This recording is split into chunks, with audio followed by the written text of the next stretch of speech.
Alright,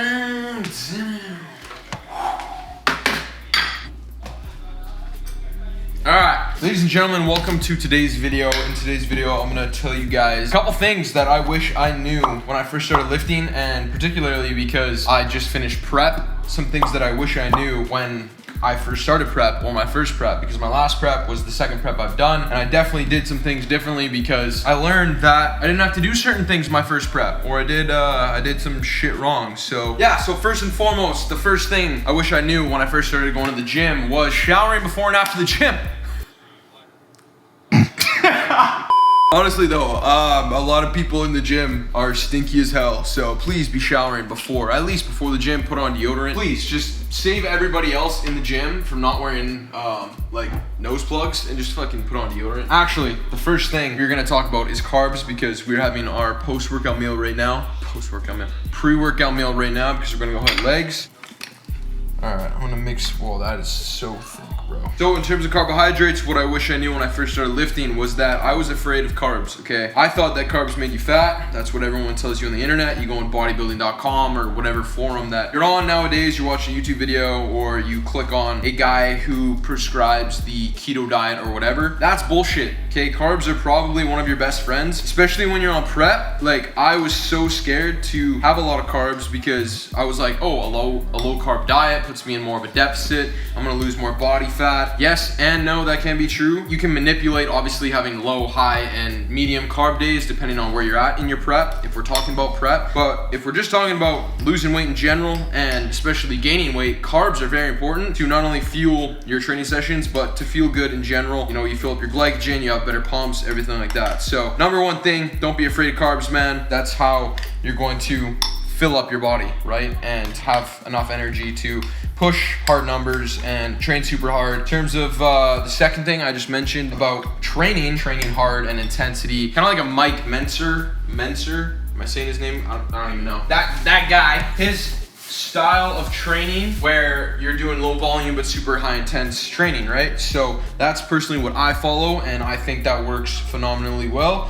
So if you guys aren't training hard, that's probably the next biggest thing, is that if you're not training super hard and going till failure, you know, at times when it's appropriate, then you're leaving so much on the table because you don't want to, you know, quote unquote push yourself. So that's two things right off the rip. If I missed some things in this video, please let me know, comment down below, help someone else out or something like that. But in the meantime, we're gonna throw 100 grams of banana into my pre-workout meal here. This is probably a given, but if we're on the concept of carbohydrates, protein goes hand in hand with that. So you guys are not hitting a certain amount of protein every single day. It's gonna be different for everybody, right? Depending on the individual, how much they weigh, everything like that. For the most part, you should be aiming between like 0.8 to around 1 to 1.2 grams of protein per pound of body weight. So for an example, if you're 200 pounds, if you just wanna make it easy on yourself, have 200 grams of protein, or just below that, have like 180, or just above that being like 220. So over time, you know, muscle protein synthesis is a thing. So if that's another thing that I didn't know when I first started lifting, is that you can have like 1 meal a day or 2 meals a day, but to get in enough protein to adequately fuel your body and to, you know, achieve muscle protein synthesis, that just means that, you know, you're getting enough protein every so often, or, you know, the whole concept behind like eating every 2 hours, that's kind of where that comes from. You don't have to eat every 2 hours. Like, I personally believe that when I first started lifting as well, but you don't have to do that. I eat like 4 meals a day, spread out throughout the day, because that's how I hit my protein intake, 50 grams in kind of each meal. So if you're having only 1 or 2 meals a day, it's kind of hard to hit those numbers. I'm not saying you can't have 1 or 2 meals a day, but it's gonna be much easier to hit your numbers, I personally believe, if you're having more meals throughout the day. So yeah, don't believe everything you see on the internet, man. That's probably one of the biggest things that I wish I knew, is that you need to find 2 or 3 sources online that say the same thing, and then find a knowledgeable source that supports that hypothesis or thesis or whatever you're reading, right? So don't just take one piece of information that you see online, or even this video. If you don't agree with what I'm saying, don't be like, oh, I watched Bret's video and then he said this, so I'm gonna believe him. No, like, make sure someone else maybe says the same thing, and then you can put 2 and 2 together, or you grab another person's video or whatever, right? So yeah, I'm gonna eat this meal, we're gonna hit the gym, and we're gonna get freaky, so.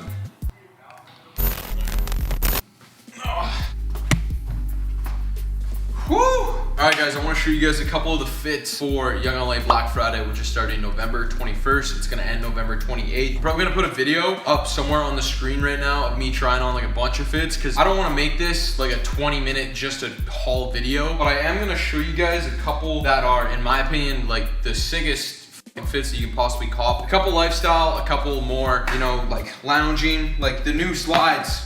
New slides, 100% must cop, no matter what, off-white. You can put this with anything, run into the pool. If you're on the beach or if you're in Canada and there's nothing to do in Canada with slides, if I'm being honest. But then we got the new Immortal Killers, I believe these are called. Then we also have Speed Compression, I believe this is called. I'm gonna put up my sizing on the screen right now as well. Most of the bottoms, I'm a large. For the jeans, which I'll show you guys, I got a pair of jeans and the cargos. I like them baggier. Either I'll go like an XL or I will do like a 34 regular. But yeah, this is fit number 1. And I'm gonna transition into fit number 2. So this is probably one of my favorites for the lifestyle type shit. So we have the XL cargos on. There's 2 different types of cargos.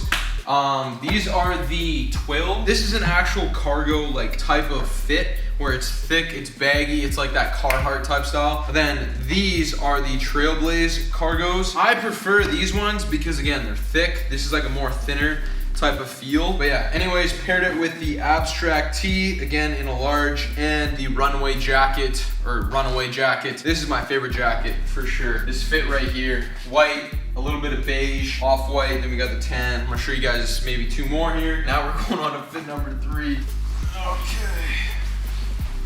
Fit number 3, this is more or less like a lifestyle, but also something that you can wear out as well. If you didn't want to wear the Rambo joggers, the new Rambo joggers, it's sick because it has like this string at the bottom here.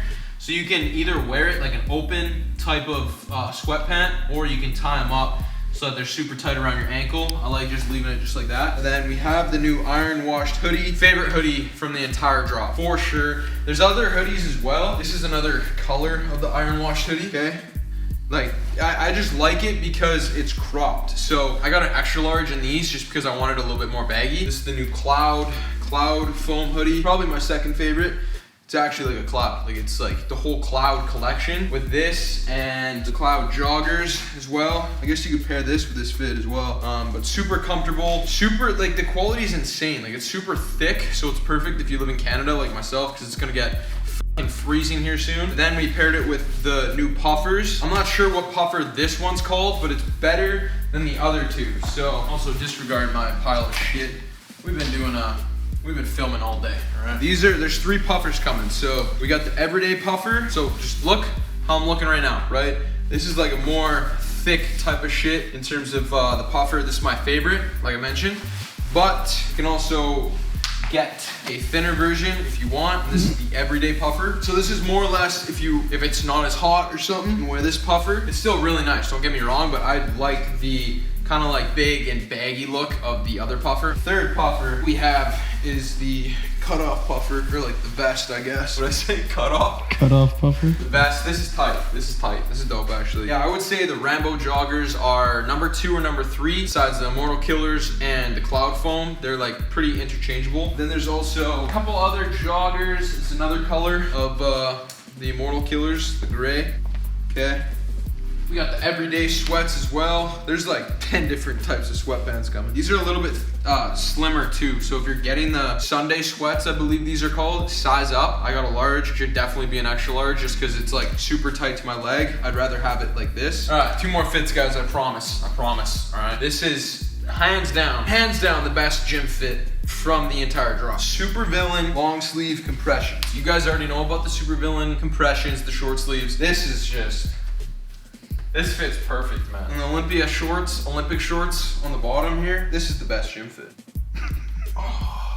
So there's, I believe, 3 or 4 different types of shorts. The Olympic shorts, hands down the best ones. I know I'm saying, oh, this is the best, this is the best, this is dope, this is tight. I'm serious, guys. Cause I have certain things here that I didn't even buy from the drop because I personally didn't fuck with it. I didn't buy it because I didn't like it. Honestly, 90% of everything is pretty dope. So anyways, what I'm trying to say, Olympic shorts, number 1 shorts, then the Immortal shorts, okay? Just imagine this being on right now.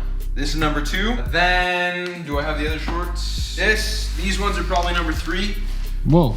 Not too sure. Oh, you like that?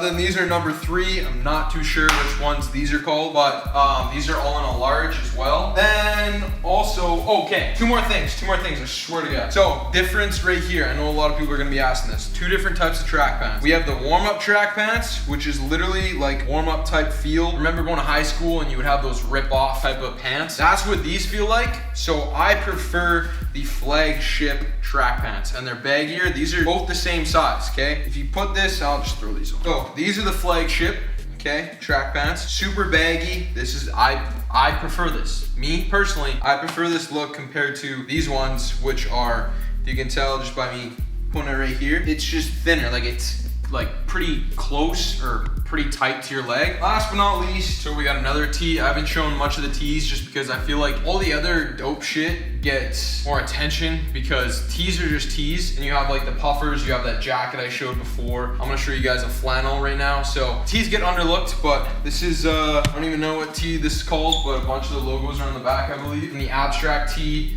and there's another, this long sleeve probably. The, I don't know what it's called. You guys can get the gist, okay? So on the bottom we have the jeans, 34 regular. I like the baggy fit, so that's why they're super baggy. It's dope because it has like this. It adds detail to the pants, which I prefer. I'll show you guys the Cloud Foam hoodie. This goes with the set, like I mentioned before, of the Cloud Foam joggers. So these bad boys right here. That, and then also with the Cloud Foam slides as well. That's like the whole kind of set. Then I'm gonna put on top of this probably my second favorite jacket of the drop. Dude, what's that? It's kind of a dope fit. And yeah, then these are the flannels. So anyways guys, that is probably gonna sum it up for the try on haul part of this video because I don't wanna bore you guys too much, but if you guys do wanna cop anything, it starts November 21st, 12 p.m. PST, which is 3 p.m. EST. Forgot to show you guys the beanies actually.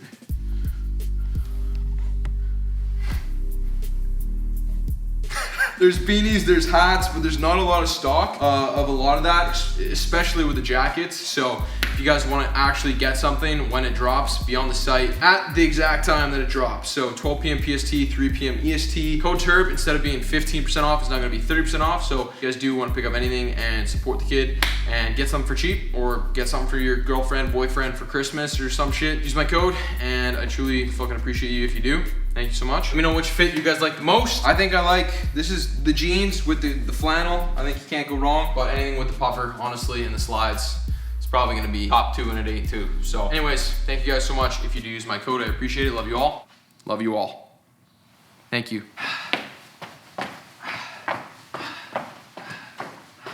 So guys, one of the next biggest things that I want to say that I wish I knew when I first started lifting, also goes hand in hand with prep as well, is that you should always be bulking before cutting. So in terms of what we're talking about, so many people cut way too soon, or they're cutting before they're bulking because of social media. Like, that's the stupidest thing. For one, you're envying these people online, and you want to, you know, look like those people that you look up to, and that's cool. That's a really good thing to, you know, focus on sometimes when you're trying to search for different motivation, whatever. But if you are not in a position to start cutting, or you're too skinny, or you know, you just don't have a lot of muscle mass, and this is where it goes hand in hand with prep as well. So many guys out there, they just want to do a prep just to prep. But if you're like kind of not mid, but you don't have that much muscle on you, and you start cutting, you're just gonna lose all the muscle you have, and you're just gonna be skinny on stage. So that's probably top 1 or 2 things that I wish I knew, because I started my whole lifting career, I wanted to be shredded. I want to be like these guys online, you know, David Lade, obviously, Callum Von Moger, Steve Cook, Matt Ogus, all these guys who were on like YouTube fitness and shit. They were super shredded, so I needed to cut, quote unquote cut, to, you know, look like these guys, but I didn't have the muscle mass or even the structure yet to look good when I, you know, lost a bunch of body fat. So if we're talking about cutting, if you're ready to start cutting, if you've bulked for long enough, you have the structure, you have proper, you know, again, body composition. So many people, including myself, you cut too quickly. So you start dropping your calories super quick, and you just want to get there sooner than later, right? But I know it's super cliche. The turtle always wins the race, okay? Slow and steady always wins the race. The slower you cut, the more muscle you are going to maintain when you look super lean or shredded, okay? If you are hopping on stage, again, this goes hand in hand. If you only do like a 6-week prep or like an 8-week prep, you're probably gonna look worse than if you do like a 16 or maybe a 12-week prep, because you have so much more time to lower your calories and manipulate your diet, maybe manipulate your cardio. So many guys, they just go from like a 4,000 or 5,000 calorie bulk right into like 2,000 calories. And it's like, yeah, that's gonna work right off the rip, but you're gonna get to a point where your body and your metabolism gets used to eating 2,000 calories, and then you're gonna have to drop it from there to continue that fat loss process. So think of everything long-term. Like, that's another mistake, I guess. So many people are thinking of shit short-term. Think of like 1-2 years down the road of what you want to look like, maybe some numbers that you want to push in the gym. Base your programming off that, base your cut off that, the duration of your cut, everything like that. So if I could go back in time, I would just think of, you know, more of a long-term approach and, you know, step back when I start binge eating, or I'm in a super big deficit. I'm like, if I step back and I'm like, why am I doing this? What's the purpose of this? What's the direction I want to take my, you know, body and my life? Then you can just, you know, create a game plan around what you actually want to accomplish. And that's another big thing. If you guys don't have a plan, if you guys don't have goals, then you're setting yourself up for failure at that point. So last thing I want to say in the car, another big mistake, shout out Tyler, man behind the camera, maxing out way too quickly in your training program or in your training career. Me personally, when I first went into the gym, bench press, incline bench, you know, deadlift, squat, I was maxing out all the time because I wanted to hit PRs and I wanted to look big in the gym. But if you're not following that program structurally, and you know, you're going till failure on some sets but not all your sets, you're not doing 1-rep maxes every single day, you're gonna see much better progress in the long term. If we're talking about hypertrophy, you're just gonna look so much better because, you know, you're doing more time under tension and you're focusing more on building muscle rather than destroying your body with doing like 1 or 2 reps. So maxing out is, you know, not the worst thing in the world, but if you're not doing it in terms of a structure, then you're gonna be screwing yourself and your strength's probably gonna take a hit because you're doing a 1-rep max every single day. Like, you can do that at the end of a cycle of like maybe a 3 to 4 week kind of mesocycle or something, like work up to a 1-rep, maybe 2-rep max, and then you can deload after that and take more recovery. That's a huge thing as well, recovery. One of the biggest things I didn't do when I first started lifting, even when I'm on prep, is taking rest days and prioritizing recovery, because that's gonna drive muscle growth so much more than you pushing yourself super hard in the gym 7 days a week. Like, if you're not taking rest days, you're leaving so much on the table because you make the most progress outside of the gym, in the kitchen, when you're resting, when you're sleeping, when you're drinking enough water, when you're having an adequate amount of protein during the day, everything like that. Everything outside of the gym is so much, not more important, but it's just as important than what you're doing in the gym. So don't sleep on recovery, no pun intended. Oh my God, look at this. We just picked up chicken shawarma. Shawarma is, I don't know what type of dish that is, but it's just really good chicken. If I'm being completely honest, we got chicken, we got rice, we got the veg, pita. I believe this is hummus. I think it's hummus.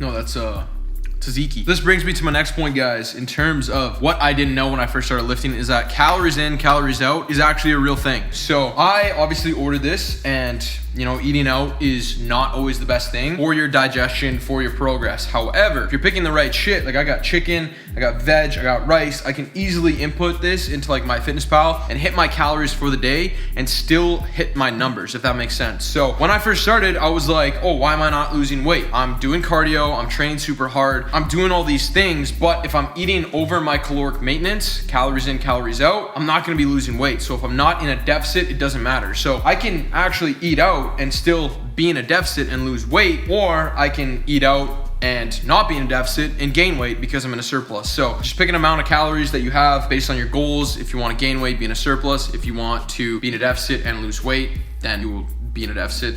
But anyways, I'm gonna enjoy this meal, give you guys a little taster. I've had this once, I think, chicken shawarma. So I'm gonna put in the pita though. So good. Double chicken too. Eating healthy. Cucumber.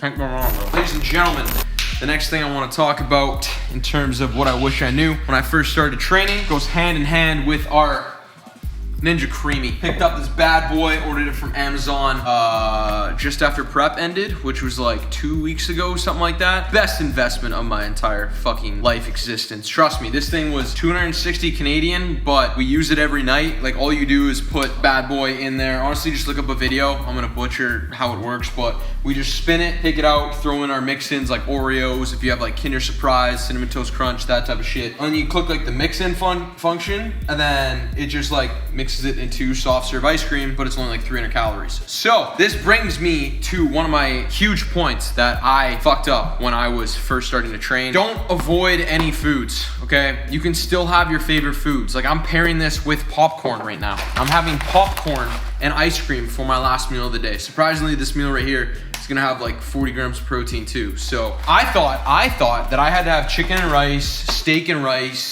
potatoes, beef and potatoes, 20 scoops of whey protein a day to see results, because that's what everyone else was doing. Yeah, dude, I was 20. Having, not 20, that's an exaggeration obviously, but I was having, when I first started, I was having 4 or 5 scoops of protein a day. Like I'd start off my day with 2. Yeah, I swear to God, bro. Then I'd have like 2 after my workout, 1 before bed. So I was having 5 scoops of protein a day. And I wonder why I was on the toilet fucking. So that's a big thing. Just because it's a protein supplement doesn't mean you have to take a bunch of it to build muscle. You get protein from food, obviously. So I would just stick to whole foods if you can. But don't avoid any foods. You don't have to. You can still enjoy eating out like I showed you guys in my last meal. As long as you're hitting your calories and your protein intake at the end of the day, that's all that really matters in terms of prep. And if you want to hop on stage, that's obviously a little bit different, guys. You probably want to eat foods that digest well with your body, foods that fill you up, more high volume type of foods if you're in a super low deficit, stuff like that. If we're talking about other stuff that I didn't know when I first started lifting, you know, I can just rip off a couple right now, like in terms of training with good form. So prioritize form and technique over the weight you're doing, because if you fuel the muscle and you are actually contracting the muscle properly, it will be way better than doing like cheat reps and just half reps for every single rep of your sets. If we're talking about reps, don't forget to focus. If we're talking about the reps, don't forget to focus on the negative. So the eccentric and the concentric of the movement, basically. So the eccentric is when you're coming down, so that would be the negative. And then when you press up, talking like a bench press, the concentric is at the very top. Stop fucking laughing, bro. Some other things, I guess, progress. I can't, I'm crying. I'm talking like other stuff in terms of the gym. Just because someone looks better than you doesn't mean that you don't look good. So if we're talking about motivation and even being on stage, if you go backstage and you see everyone pumping up and shit and someone looks super good, just because they look super good doesn't mean that you don't look good. So you can get in your own head. It's always good to ask for help. That's another thing. Like I was always scared of the bigger guys in the gym because they're huge, right? But usually the biggest guys in the gym are the are the nicest guys in the gym, and they're the most humble. Don't be afraid to ask for help. Ask those guys, ask people, ask trainers and shit. And the last thing I want to say, there's a bunch that I probably missed, but progress is not linear. So if we're talking about strength, just because one week you hit insane numbers in the bench press, deadlift, whatever, doesn't mean that you're gonna keep going up every single week. You're gonna hit a plateau eventually, just like with your weight, trying to gain weight, lose weight, whatever. That happens with strength and muscle gain as well. It's not gonna just go up if you're trying to gain strength, or if you're trying to lose body fat, it's not just gonna go down, okay? So expect ups, downs. It's like a, you know, family situation or a relationship or work. It's gonna go up, it's gonna go down. You know, if you're asking for a raise from your boss, maybe he says yes one day, and then next day you're cut, you're out. So you're down. But then you get another job that's higher paying, you're up again, okay? So there's ups, downs, there's loops, there's circles, squares, everything. So that makes no sense. But anyways, guys, I'm going to enjoy this Ninja Creamy right now. I'm starving. I'm starving. Yeah, hopefully you guys learned something in this video. If I missed anything, or you have anything else that you don't know or you didn't know when you first started lifting, comment down below. Hopefully it helps someone else that maybe watched this video. Huge Supplements and Youngla, the Black Friday, everything Black Friday starts this week. So with Youngla, everything will be 30% off with code TURB. If you guys want to use my code, it helps me a lot, it supports me a lot. So I truly appreciate it if you guys do. And same with Huge Supplements, I believe it's 30% off site-wide with code TURB as well. So yeah, if you guys do pick up anything, truly appreciate it. Send me a DM on Instagram. Thank you guys for watching this video. I will see you guys in the next one. Bye-bye. Love you.